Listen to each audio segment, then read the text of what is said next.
Hey everyone, Mr. MCA here. This is a lap guide for the new lap time challenge taking place at Brands Hatch with the Genesis G70. So this is the road car version. So to access this lap time challenge, go over to sport mode. So make sure you have menu book number 9 completed. Here we go. Let's go ahead and enter into that. Let's go ahead and enter the online time trial. So it'll be towards the middle of the screen, and enter the lap time challenge that is currently on the left. So this is a 2-week event ending at the end of July 5th, 2023, where your goal is to get within 3% of the world record time when the event ends, as when the event ends, that's when your lap time gets counted and you'll get the appropriate reward. We're using a fully stock Genesis G70 and we're on the sports medium tires. And for the G70, you're shifting when the shift bar is around 75 to 90% full. Now you want to be a little careful with this car because this is one slidey boy. So one tip I will suggest is to brake a little bit earlier to try to prevent the car from sliding around as much. So for turn number 1, brake before the 2 board, and you're going to brake hard for a short moment, going on to 4th gear.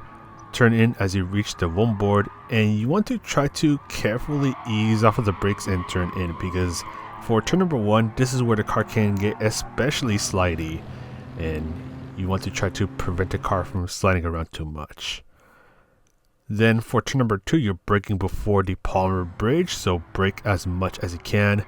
Going down to 3rd gear, try to stay as tight as you can to the right side of the track. And you can let the car coast for a moment, so no braking, no throttle input. The car will turn in a bit more, and then you get on the throttle.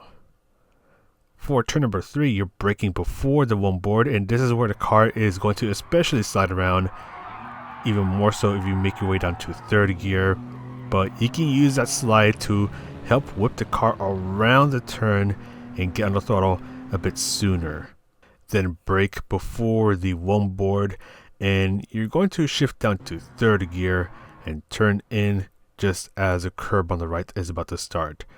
As you ease off of the brakes, so doing a bit of trail braking, and shift down a gear, the car will slide around a bit, and you can use that slide to help whip the car around this turn, get the car pointing where you want to go, and get on the throttle as soon as you can.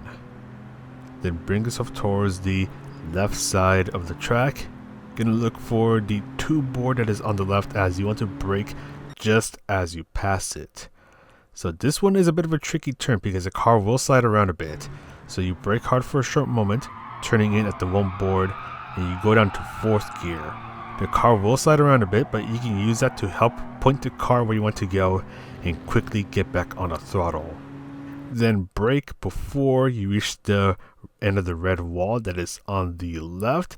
Brake hard for a short moment, staying on 4th gear. You just want to try to nail down this apex, taking advantage of the red and white curves and get back on the throttle. Now this is where it gets a little tricky because you're braking before the 1 board. So notice how early I'm braking for this turn, and I'm going to do quite a bit of trail braking, so around 50% braking power, and just taking advantage of the red and white curves, getting back on the throttle as soon as I can while staying on the tarmac. And for the penultimate turn, brake before the 1 board. So you're braking pretty early, as you want to ease off the brakes pretty early on so the car can turn in a bit more, get the car pointing where you want to go, and then get on the throttle. And for that turn we just went through, stay on 4th gear, and that's going to be the same situation with the final turn where you stay on 4th gear, brake before the 1 board, turning in just before the gravel on the left starts, and you want to try to be as smooth as you can through here, especially as you're easing off of the brakes, trying to prevent the car from sliding around too much, which can potentially hurt your momentum as you cross the finish line. So now let's go through all this again, but this time I will not stop the video. Alright, so here we are getting ready to start the new lap. So shift when the bar is around 75 to 90% full, bring yourself towards the left, brake before the 2 board, and get ready to anticipate the car wanting to slide around. So you're trying to be as smooth as you can and just trying to prevent the car from sliding around too much, because this car is one slidey and boaty boy. Brake before the bridge, as you want to try to stay as close as you can to the right side of the track as you go through turn number 2. Brake before the one board and get ready to anticipate the car sliding around for turn number 3, but you can use that slide to help whip the car around the turn and get back on the throttle as soon as you can.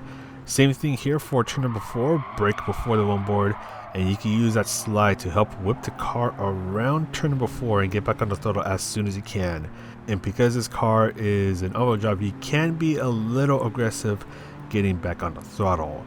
Then bring yourself towards the left, braking as you pass the 2 board. Get ready to catch the car sliding around this turn, but you can use that to help whip the car around, get back on the throttle as soon as you can. Brake before the wall on the left end, so the red wall. Just taking advantage of the red and white curbs as they are still within the track limits. Brake before the one board on the right, and just trying to ease yourself in through these turns. Then brake before the one board, so this is right around where the new sector starts. Letting the car just whip around this turn and then get back on the throttle as soon as you can on 4th gear. Same thing for this turn, stay on 4th gear, brake before the one board. Just trying to ease the car through the final turn, just trying to prevent the car from sliding around too much so you don't scrub off any potential momentum as you get ready to cross the start finish line. And with this, you're just barely able to reach into the 139s. This is a bit of a tricky car as it loves to slide around. I mean, it is fun, but if you're trying to get a really fast time, then it becomes a bit annoying. But that is going to be it for this guide. Hopefully this lap guide helped you out a bit. And if you like this video, you can press the like, subscribe, all that good stuff. And I do have a membership program theme that you can check out down below if you want to further support this channel. It really helps me out. But that's it for me. Take care. Good luck with this lap time challenge. And this is Mr. Messier. I'll see you in the next video.